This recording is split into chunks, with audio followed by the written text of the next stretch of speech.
Between 2010 and 2017, Toronto, Canada, became the hunting ground of one of the most disturbing serial killers in the nation's history. Bruce McArthur, a seemingly ordinary landscaper, preyed on vulnerable men from the city's LGBTQ community, many of them immigrants or individuals on the margins of society.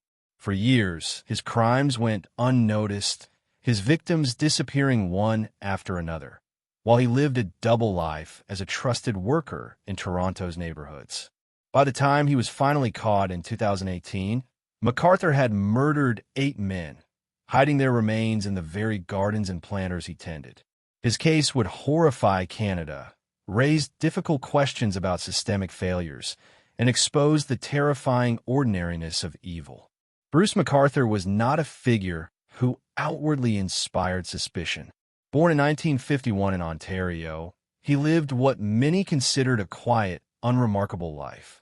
By the late 1990s, after divorcing his wife, he moved to Toronto and began openly exploring his sexuality within the city's Church Wellesley Village, the heart of the LGBTQ community. He worked as a landscaper, often employed by middle-class clients who entrusted him with beautifying their homes. What no one realized was that McArthur's work provided him not only with financial stability, but also with the perfect cover for a gruesome series of murders. His pattern of targeting victims revealed both calculation and cruelty. Most of the men he killed were of South Asian or Middle Eastern descent, many of them immigrants or refugees. Some were closeted, living double lives themselves, which made their disappearances less likely to draw immediate attention. Many had fragile ties to family or the wider community, which allowed McArthur to exploit their vulnerabilities. Between 2010 and 2017, 8 men, Skandaraj Navaratnam, Abdulbasir Faizi, Majid Kayan, Sarush Mahmoodi, Karushna Kanagaratnam, Salim Eason, Andrew Kinsman, and Dean Lissowick would all vanish, swallowed into the darkness that McArthur carefully cultivated. For years, their disappearances haunted Toronto's LGBTQ community. Posters appeared on lampposts and bar windows. Friends and advocates called for more aggressive police action, suspecting that something sinister was happening to their community. Yet investigations often stalled. Authorities were criticized for dismissing fears of a serial killer, with some suggesting that bias and a lack of urgency toward missing gay men, particularly those of immigrant backgrounds, allowed McArthur to continue killing unchecked. McArthur's method of concealing his crimes was chillingly simple. As a landscaper, he had regular access to private properties and large planters. After murdering his victims, he dismembered their bodies and concealed the remains in planters or buried them in the gardens of his clients' homes. These were spaces he controlled, places no one would think to search, and the trust of his clients gave him the freedom to use their properties as secret graveyards. For years, he walked past the very sites where he had hidden evidence of his crimes, tending flowers and trees while his victims lay beneath. The investigation reached its turning point in 2017 with the disappearance of Andrew Kinsman, a well-known figure in Toronto's LGBTQ community.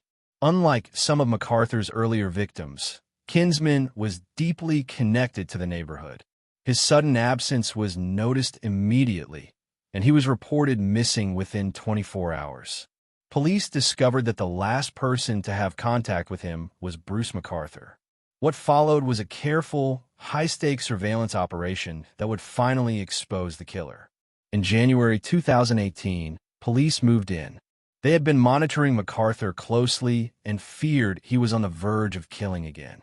On January 18th, officers raided his Toronto apartment and found a man restrained to a bed, alive, but minutes away from being McArthur's next victim.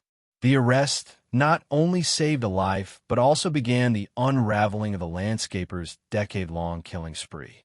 Searches of McArthur's home, work van, and the properties where he had worked uncovered horrifying evidence.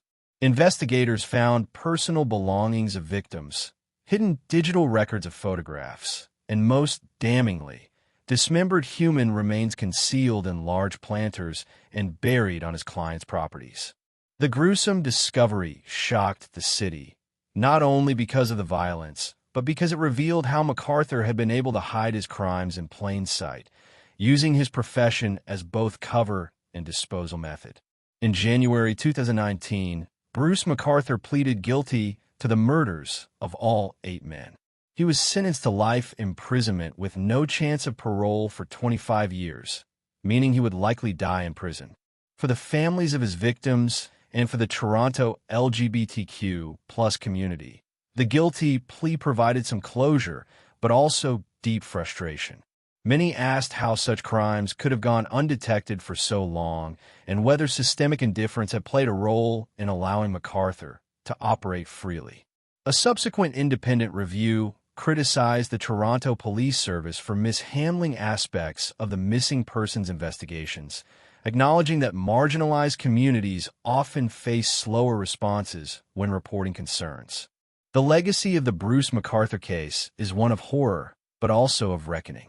It exposed the vulnerability of marginalized men, the blind spots in policing, and the danger posed by predators who hide behind masks of normalcy. McArthur was not a shadowy figure lurking in the dark. He was a trusted worker, a familiar face, someone who blended seamlessly into his surroundings. That ordinariness made him all the more terrifying, proving that evil can sometimes wear the most unremarkable of disguises.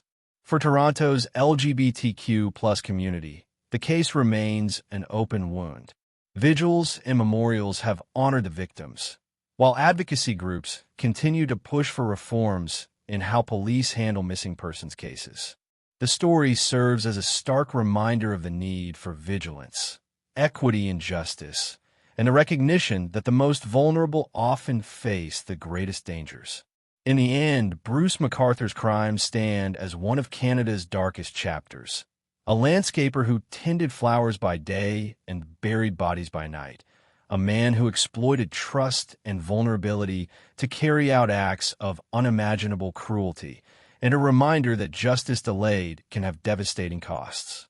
His name will forever be associated with betrayal, concealment, and the quiet horror of lives stolen and hidden beneath the soil of a city that for too long failed to see the truth growing in its own gardens.